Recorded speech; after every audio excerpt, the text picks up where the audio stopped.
These provide a comforting illusion of meaning. This is the human condition. We desperately want to feel there's an organizing force at work in our bewilderingly complex world. And in the irrational mindset, if you believe in the mystical pattern you've imposed on reality, you call yourself spiritual.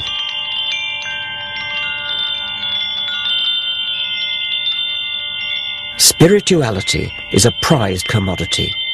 The media tell us to respect spiritual souls and their apparently deep insights.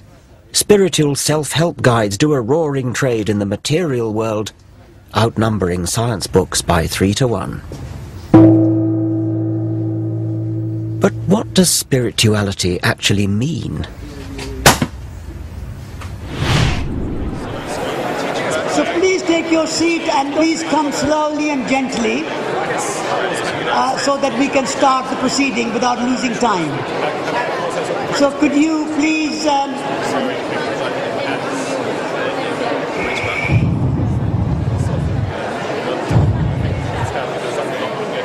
Satish Kumar is the editor of Resurgence, an ecological magazine at the sandal-wearing end of the Green Movement, and he counts amongst his many fans Prince Charles and the Dalai Lama.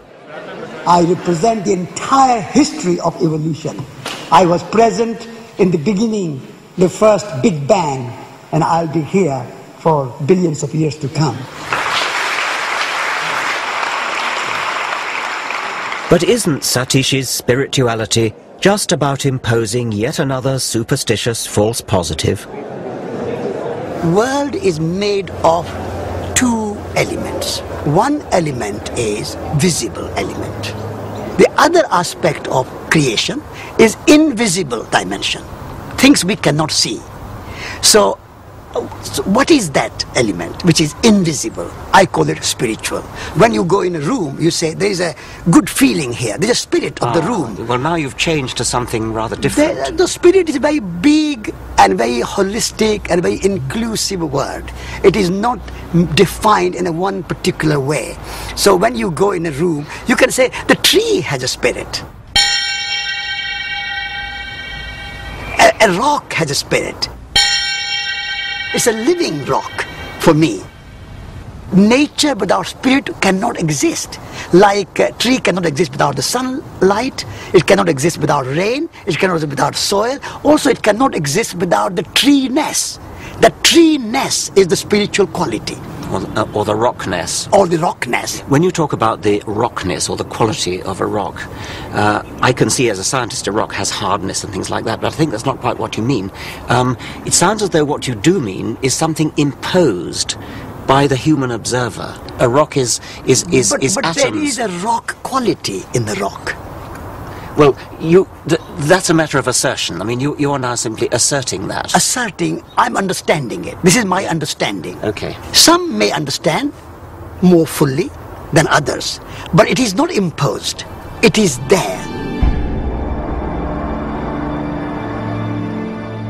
It all sounds very poetic, but it's not reality. Like priests, mullahs and rabbis, New Age mystics ceaselessly attempt to fill gaps in human understanding with fabricated meaning.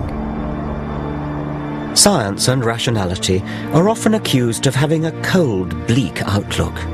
But why is it bleak to face up to the evidence of what we know? The word mundane has come to mean boring and dull. And it really shouldn't. It should mean the opposite, because it comes from the Latin mundus, meaning the world, and the world is anything but dull. The world is wonderful. There's real poetry in the real world. Science is the poetry of reality. And yet today, science is under attack. Next, I want to look at the dangers that poses. Why do I have to trust, the GP? Why do I have to trust the Royal Society? I think you're so close to being right, but yet you're damn wrong.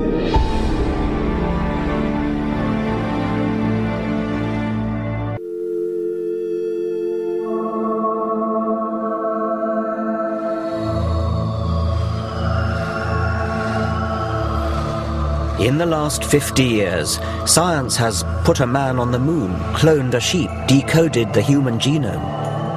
And yet, sadly, the white heat of the 1960s seems to be treated as a white elephant today.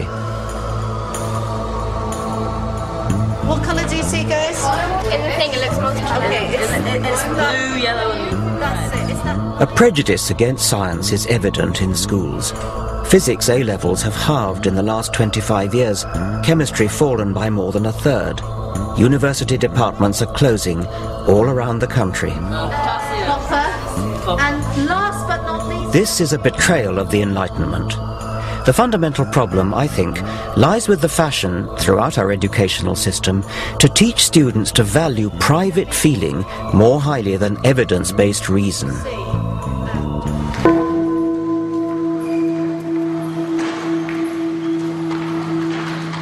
This is rooted in the postmodern relativist agenda.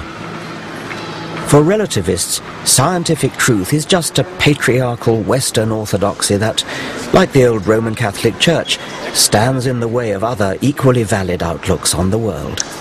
With things like the paranormal, the drive for alternative medicine, all these kinds of movements away from the orthodoxy in science, I see it a lot as like the Protestant Reformation was vis-a-vis Roman Catholicism. Internet, in a way, is kind of functioning as a kind of information source, very much like the printing press did in the 15th century and 16th century, that is in a sense empowering people to sort of look up stuff for themselves in terms of different kinds of treatments and things like that, and in a way not trusting the experts anymore. And well, look, why do I have to trust, the GP? Why do I have to trust the Royal Society? I think you're so close to being right, but yet you're damn wrong. You're absolutely wrong. I would like to take that ball and run with it in a different direction. Yes, we want to question authority.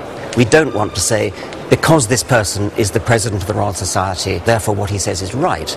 We've got to go back to the evidence and find out what is actually true. The problem is, of course, people may look at the same evidence and then reach a somewhat different conclusion from what the head of the Royal Society reached. And so they'll say, well, look, I looked at the evidence too, and I'm not persuaded by this. That's where you start getting a kind of an opening up of science.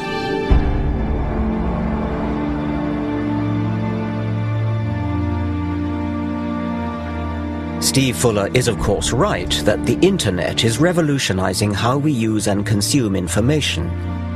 But the impersonal algorithms of internet search engines do not weed out robust evidence from unsourced, uncorroborated assertion. Wikipedia World presents both great opportunity and huge danger. Paranoid conspiracy theories circulate unchallenged. Sometimes they're relatively harmless, like the rumor that NASA faked the moon landings, which is a bit of a joke because the evidence for going to the moon is so strong. But how about the malicious and utterly unfounded rumor that 4,000 Jews were tipped off by Israeli agents not to go to work in the World Trade Center on 9/11? It's one of the nasty lies circulating as truth in the blog community of racists and religious fundamentalists. Now such people can find each other anywhere in the world instantly, whipping up scares and reinforcing their paranoia and delusions. As evidence is devalued, even medical progress has become a target. Her lungs had gone into spasms, she was vomiting. Hundreds of families blame the MMR vaccines for autism, brain damage and meningitis. When one report, now widely discredited, wrongly linked MMR vaccine with autism, an innuendo circulated that the establishment was conspiring to risk our children's health.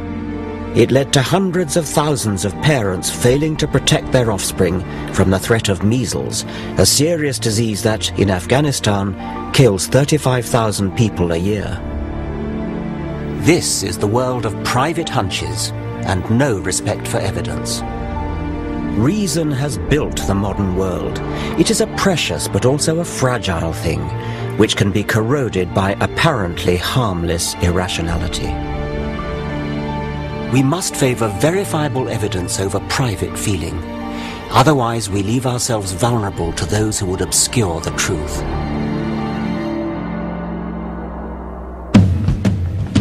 Next